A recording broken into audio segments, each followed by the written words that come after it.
Assalamualaikum warahmatullahi wabarakatuh. Perkenalkan, nama saya Zaid Putra.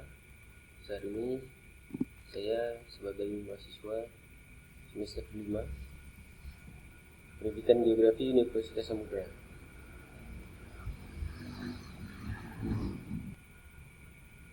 Baik, pada kesempatan kali ini saya akan mempresentasikan PowerPoint dengan berjudul bonus demografi.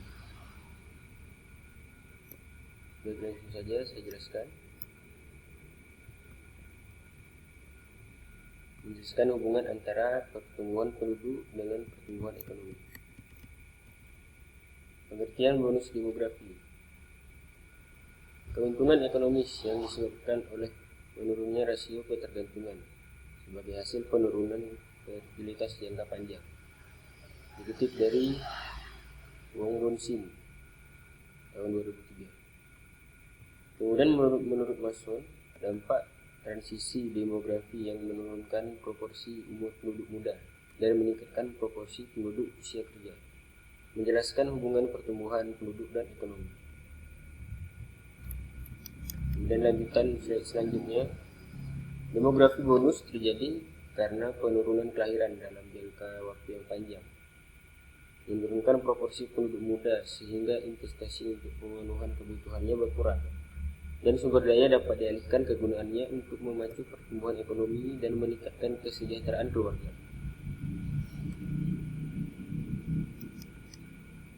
Kemudian bagaimana proses bonus demografi dapat terjadi? Pertama, proses transisi demografi karena penurunan fertilitas dan mortalitas, kelahiran dan kematian jangka panjang.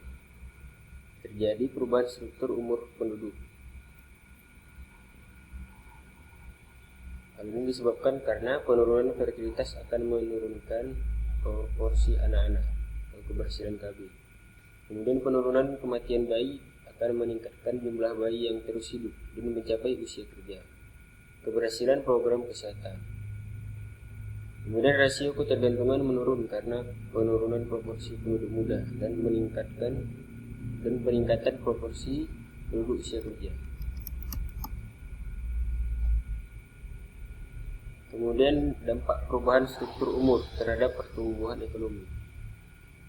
Suplai tenaga kerja yang besar meningkatkan pendapatan per kapita apabila mendapat kesempatan kerja yang produktif.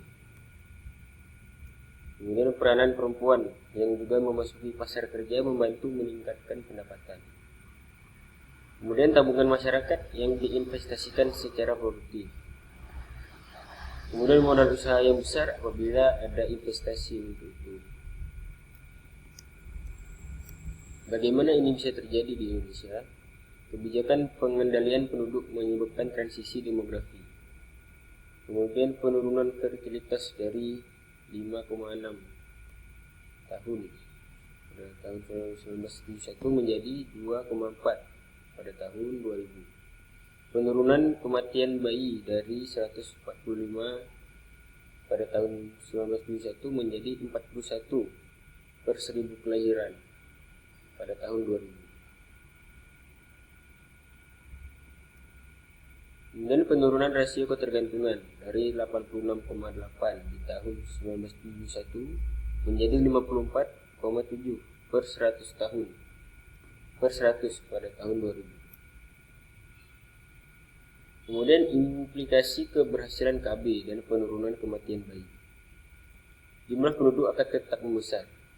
Kedua, ledakan penduduk usia kerja di masa depan. Tiga, peningkatan lansia secara perlahan dan meningkat pesat setelah 2030. Kemudian ada the window of opportunity pada tahun 2020 sampai 2030. Ini harus dimanfaatkan sebaik-baiknya guna peningkatan kesejahteraan masyarakat. Bonus demografi dan peningkatan kesejahteraan masyarakat. Jika semua penduduk usia kerja mempunyai pekerjaan yang produktif. Kedua, masuknya perempuan ke pasar kerja akan membantu meningkatkan pendapatan per kapita. Kemudian, keduanya akan meningkatkan tabungan masyarakat yang jika diinvestasikan akan meningkatkan kesempatan kerja. Perlu iklim investasi yang kondusif.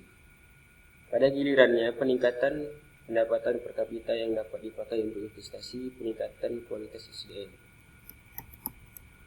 Pemanfaatan bonus demografi di Indonesia sampai sekarang belum termanfaatkan sebab peningkatan jumlah penduduk usia kerja belum diiringi dengan kesempatan kerja yang produktif. Kemudian pengangguran meningkat dari 1,2 juta orang menjadi 5,8 juta pada tahun 2000 dan 9,5 juta ini meningkat 10% pada tahun 2003. Baik, hanya sekian presentasi dari saya. Semoga bermanfaat untuk rekan-rekan semua. Terima kasih. Assalamualaikum warahmatullahi wabarakatuh.